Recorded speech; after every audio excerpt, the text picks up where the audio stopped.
అందరికీ వందనాలు. ఈరోజు బైబిల్ యొక్క ఇంట్రడక్షన్ మనం చూద్దామండి. అసలు బైబిల్ అంటే ఏంటి?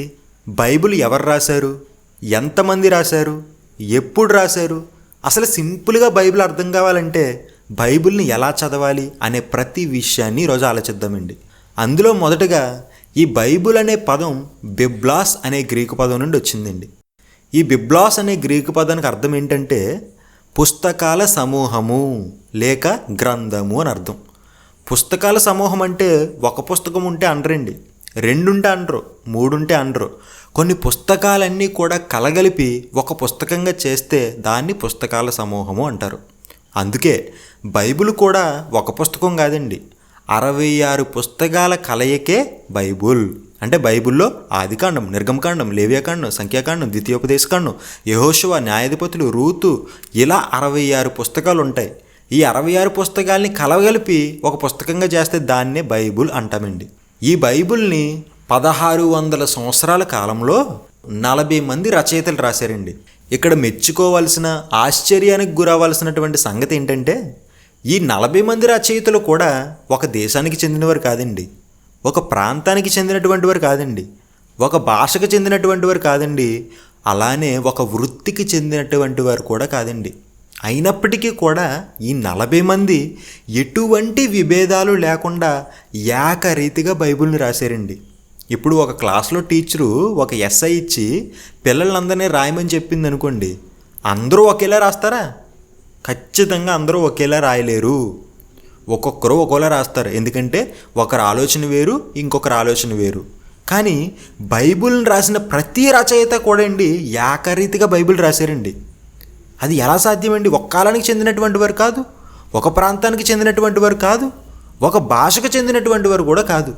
ఎలా సాధ్యపడిందంటే దానికి బైబిల్ ఇస్తున్న ఆన్సర్ ఏంటో తెలుసా? 2 పేతురు 1వ అధ్యాయం 20వ వచనం ప్రకారంగా మనుషుని యొక్క ఇచ్చ వలన కాదు కానీ మనుషులు పరిశుద్ధాత్మ వలన ప్రేరేపింపబడిన వారే దేవుని మూలముగా పలికిరి అని ఉంటుందండి.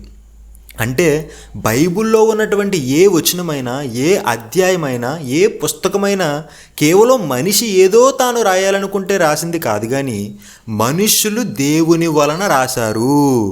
అంటే దేవుడే తాను స్వయంగా రాసిన ఏకైక పుస్తకం ఏదైనా ఉందంటే అది బైబుల్. మీకు అర్థమవుతుందా? అది బైబిల్కు ఉన్నటువంటి గొప్పతనం అండి. ఇప్పుడు ఈ బైబుల్ అనేటువంటి పుస్తకం ఏంటంటే పరమందున్నటువంటి దేవుడు మానవాళితో చేసుకున్నటువంటి నిబంధన గ్రంథం అండి.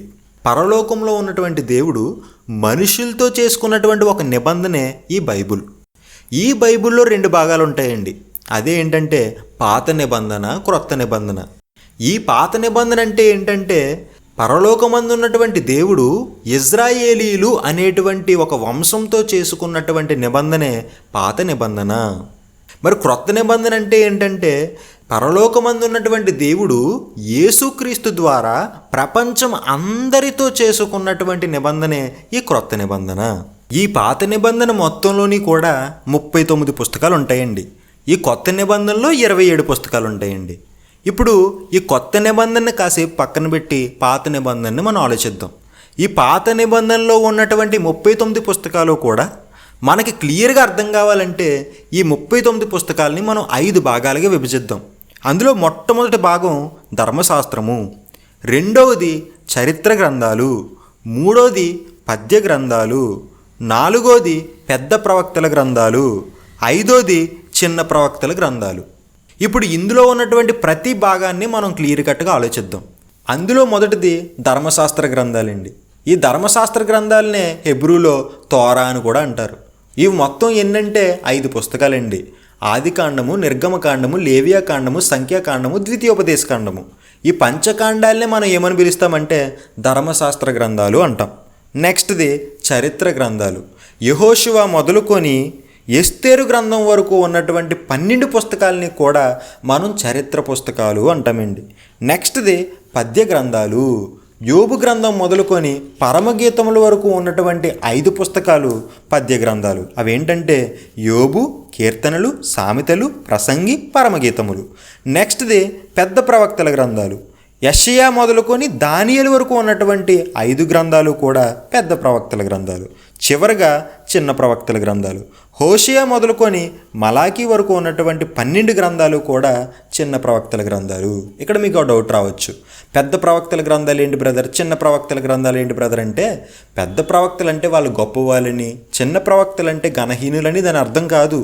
వాళ్ళు రాసినటువంటి పుస్తకం యొక్క సైజును బట్టి పెద్ద ప్రవక్తల గ్రంథాలు, చిన్న ప్రవక్తల గ్రంథాలు అన్నారు. ఇప్పుడు ఈ యెషయా మొదలుకొని దానియేలు వరకు ఉన్నటువంటి గ్రంథాలు మీరు చూసినట్లయితే దానిలో అనేక అధ్యాయాలు మనకు కనబడతాయి. అంటే పుస్తకాల సైజు ప్రకారంగా పెద్ద పుస్తకాలుగా మనకు కనబడతాయి. అందుకే వాటిని రాసినటువంటి వారిని పెద్ద ప్రవక్తలు అన్నారు. ఇప్పుడు మరి ఈ హోషేయ నుంచి మలాకీ వరకు మీరు చూసుకున్నారనుకోండి, వాటి మీద ఇవి కొద్దిగా చిన్న పుస్తకాలుగా కనబడతాయి. అందుకే వాటిని రాసిన వారిని చిన్న ప్రవక్తలు అన్నారు. అంతకు మించి వాళ్ళు గనులని, వీళ్ళు ఘనహీనులని అర్థం కాదు. కాబట్టి ఇది ఓవర్వ్యూ. ధర్మశాస్త్ర గ్రంథాలు, చరిత్ర గ్రంథాలు, పద్య గ్రంథాలు, పెద్ద ప్రవక్తల గ్రంథాలు, చిన్న ప్రవక్తల గ్రంథాలు. ధర్మశాస్త్ర గ్రంథాలు 5, చరిత్ర గ్రంథాలు 12, పద్య గ్రంథాలు 5, పెద్ద ప్రవక్తల గ్రంథాలు 5, చిన్న ప్రవక్తల గ్రంథాలు 12. మొత్తం కలిపితే 39 పుస్తకాలండి. కాబట్టి ఇప్పటికే పాత నిబంధన మీద మీకు ఒక ఐడియా వచ్చి ఉంటుంది. ఇప్పుడు ఈ పాత నిబంధన ఇంకా బాగా అర్థం చేసుకోవడానికి దీనిని కాలాలుగా విభజించారండి. దాన్ని ఏమంటామంటే బైబిల్ కాలక్రమము అంటారు. పితరుల కాలమని, ధర్మశాస్త్ర కాలమని, కనాను కాలమని, ఇలా రకరకాల కాలాలు ఉంటాయి. ఈ కాలాలు ఏంటన్నవి కూడా మనం చూస్తే ఈ పాత నిబంధన మీద మనకు మరింత గ్రిప్ వస్తుంది. ఆ కాలాలు ఏంటన్నది మనం నెక్స్ట్ ఎపిసోడ్లో చూద్దాం.